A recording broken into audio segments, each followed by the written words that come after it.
তাদের কেন্দ্র কিভাবে হয়? আমরা 90% মুসলমান হইয়া মুসলমানের জমিনে আল্লাহর নবীকে কিভাবে খাতমে নবুয়ত থেকে বন্ধ করে দিয়ে দাবি বন্ধ করতে নিজেরাই নবী হিসেবে মেনে নেয়। কিছু কিছু বেয়াদব এই দুনিয়ার জমিনের মধ্যে আছে যারা আল্লাহর নবীর ইন্তেকালের পর তারা বন্ধ নবী হিসেবে দাবি করেছিল।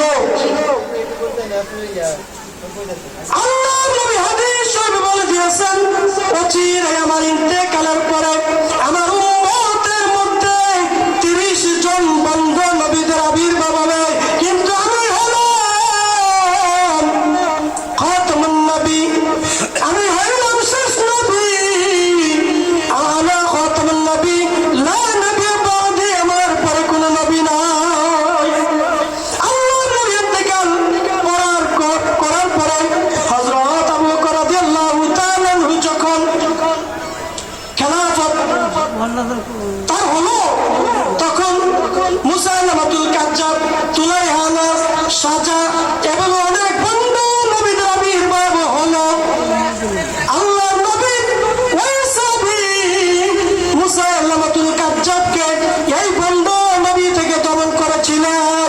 ওই তাদের থেকে শুরু করে যখন বর্তমান পর্যন্ত এভাবে বন্ধু নবীদের আবির্ভাব হলো। আবির্ভাব হওয়ার পরে এই বর্তমান সারা বিশ্বের মধ্যে কাদিয়ানীদের আস্তানা পৃথিবীর জমিনে হয়েছে, কথা ঠিক কিনা? ওই কাদিয়ানীর হলো বন্ধ, তাদেরকে অনেকে কাফের ফতোয়া দিয়েছেন, তাদেরকে অমুসলিম ঘোষণা দিয়েছেন, কিন্তু বাংলাদেশের জমিনের মধ্যে বক্সি বাজারে তাদের কেন্দ্র কিভাবে হয়? আমরা 90% মুসলমান হইয়া মুসলমানের জমিনে আল্লাহর নবীকে কিভাবে খাতমে নবুয়ত থেকে বন্ধ করে দিয়ে দাবি বন্ধ করতে নিজেরাই নবী হিসেবে মেনে নেয়, কথা ঠিক কিনা? আমরা নবীজির উম্মত, আমরা নবীজির উম্মত। যে নবীজির বিরুদ্ধে কথা বলবে করিব জিহাদ। আমরা নবীজির উম্মত, আমরা নবীজির উম্মত। যেই নবীজি আমাদের জন্য অনেক করেছেন কষ্ট, আমরা বেঁচে থাকতে তাহার আদর্শ হতে দেব না কোনোদিন নষ্ট, কথা ঠিক কিনা? নবীজির শত্রুরা করিস না বাড়াবাড়ি, মুসলমান উত্তেজিত হলে হবে না সারাসারি, কথা ঠিক কিনা?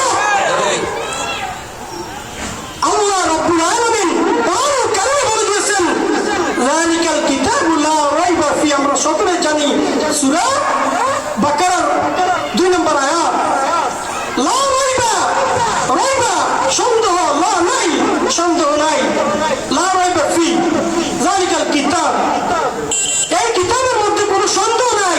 তাহলে আল্লাহ রাব্বুল আলামিন সূরা আহজাবে বলে দিয়েছেন, মা কানা মুহাম্মাদুন আবা আহাদিন মির রিজালিকুম ওয়ালাকিন রাসূলুল্লাহি ওয়া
ছাত্র ছাত্রী ভর্তি করাইয়া দেয়, কথা ঠিক কিনা?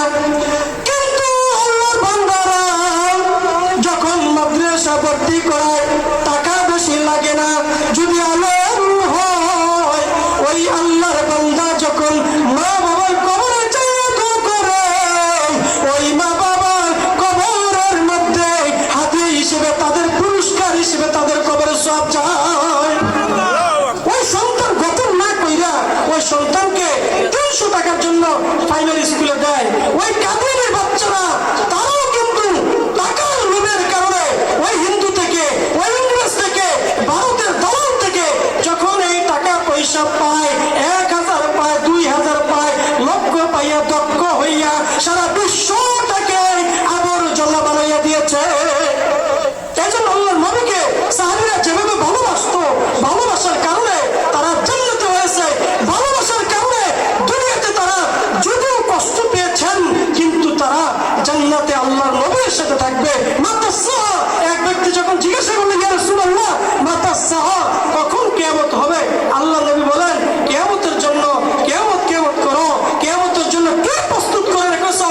ওই বান্দা ডাক দিয়ে বলে, ইয়া রাসূলুল্লাহ আমি কিয়ামতের জন্য কিছু প্রস্তুত করে রাখি নয়, আমি শুধু আল্লাহ এবং আল্লাহর রাসূলকে ভালোবাসি। আল্লাহর নবী ডাক দিয়ে বলেন, হে আমার সাহাবা, তুমি যদি আল্লাহ এবং আল্লাহর রাসূলকে ভালোবাসো তাহলে তার সাথেই তুমি কিয়ামতের ময়দানে থাকবে। জোরে বলেন আল্লাহু আকবার।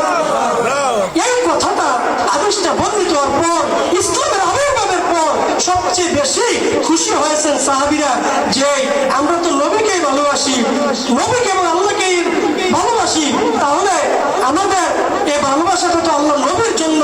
হাসরের ময়দানে মনে হয় আমরাও আল্লাহ নবীর সাথে থাকবো। তারাও খুশি হয়ে গেছেন, সুবহানাল্লাহ। এই জন্য আশরাতুল মুবাশশারা 10 জনকে এই দুনিয়ার জমিনে জান্নাতের সুসংবাদ দিয়েছেন। কেন জানেন?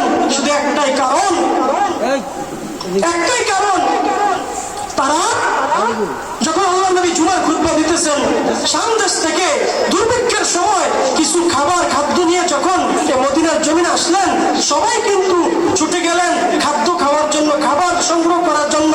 কিন্তু 10 জন সাহাবী যখন আল্লাহ নবী খুতবা দিতেছেন, ওই সময় যখন ওনারা বাইরে হলেন না, আল্লাহর নবী তাদের প্রত্যেকের নাম ডাক দিয়ে বললেন। তারা হলো আশরাতুল মুবাশশিরা, আবু বকর রাদিয়াল্লাহু তাআলা আনহু, ওমর রাদিয়াল্লাহু তাআলা আনহু, উসমান রাদিয়াল্লাহু তাআলা আনহু, আলী রাদিয়াল্লাহু তাআলা আনহু, আবু তালহা রাদিয়াল্লাহু তাআলা আনহু, আবু উবাইদা ইবনে জাররাহ রাদিয়াল্লাহু তাআলা আনহু, আব্দুল্লাহ ইবনে আউফ রাদিয়াল্লাহু তাআলা আনহু। এইভাবে 10 জন সাহাবীকে আল্লাহর নবী ঘোষণা দিয়ে দিলেন, তোমাদেরকে আমি জান্নাতের সুসংবাদ দিয়ে দিলাম। জোরে বলুন সুবহানাল্লাহ। তাহলে আল্লাহর নবীকে ভালোবাসলে, আল্লাহর নবী যদি এখন উপস্থিত নাও থাকেন, আল্লাহর নবীর সুন্নতের মাধ্যমে আল্লাহর নবীর ভালোবাসা। এই জন্য আল্লাহ রাব্বুল আলামিন বলে দিয়েছেন, ফাত্তাবিউনি, আপনি বলুন আমাকে অনুসরণ করুন। যদি আমাকে আনুগত্য করে তাহলে তাদেরকে আল্লাহ ভালোবাসে, আর আল্লাহ যদি ভালোবাসে তাহলে আমাদের জন্য জান্নাত নির্ধারিত করে দিবেন। জোরে বলুন সুবহানাল্লাহ। তাহলে দেখেন কাদিয়ানীরা শুধু আমার নবীকে শেষ নবী যে মানে না তা নয়। ওই কাদিয়ানী মির্জা গোলাম আহমদ 1839 বা 1840 সালে তিনি ভারতের পাকিস্তানের পাঞ্জাবের ওইখানে জন্মগ্রহণ করেছিলেন। ওই কাদিয়ানী ইংরেজদের ষড়যন্ত্রের কবলে পইরা মুসলমানদেরকে কিভাবে ধ্বংস করবে, তাদের আকিদা কিভাবে নষ্ট করবে, তাদের আমল কিভাবে নষ্ট করবে, ওই দিকে খেয়াল রাখা মির্জা গোলাম আহমদকে আমার নবীর নাম আহমদ, সূরা হেজাবে আহমদ রেখেছেন। ওই নামের সাথে মিল রাখা তাকে নবী বানিয়ে দিয়েছে। জোরে বলুন নাউজুবিল্লাহ।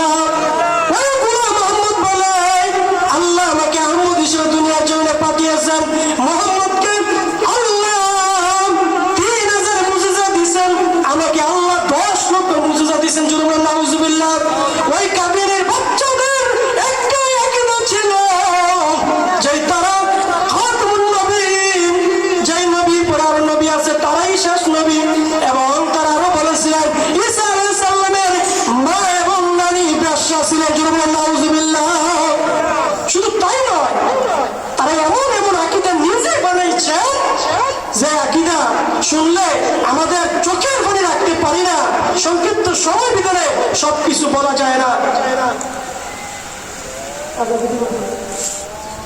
এজন্য বলতে চাই, আজানের সময় হয়ে গেছে, আমরা আজকে থেকে এটাই শিক্ষা গ্রহণ করব, যেই নবীর মহব্বত যদি আমাদের থাকে আল্লাহকে পাওয়া যাবে।